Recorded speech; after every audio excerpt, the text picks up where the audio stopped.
রাতের ঢাকা কিন্তু অনেক সুন্দর। ছাদ থেকে কেমন একটু দেখাই আমি, চলেন।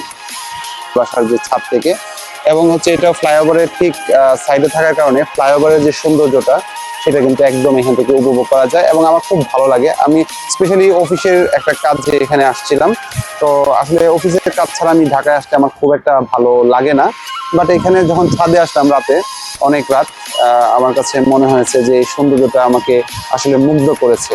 কারণ ঢাকার সৌন্দর্য আসলে রাতে এরকম, ঢাকায় আরো অনেক সৌন্দর্য আছে, বাট হচ্ছে আমার কাছে ফ্লাইওভারের যে সৌন্দর্যটা ছাদ থেকে লাইটিংটা আমার খুব অসম্ভব ভালো লেগেছে। এবং বাহিরে গেলে আসলে ভালো লাগে মাঝে মাঝে, কিন্তু এমনিতে ঢাকার যে জ্যাম ট্যাম যেগুলো আছে সেগুলো আমার কাছে আসলে খুব অস্বস্তি লাগে। এই জন্য আসলে আমি ঢাকায় খুব একটা আসতে চাই না, বাট এই সৌন্দর্যটা আমাকে মুগ্ধ করেছে। তো দেখেন ফ্লাইওভারের যে ছাদে, ফ্লাইওভারের যে উপরে হেডলাইট গুলো, এগুলো কিন্তু আসলে খুবই মনোমুগ্ধকর আসলে। Thank you so much.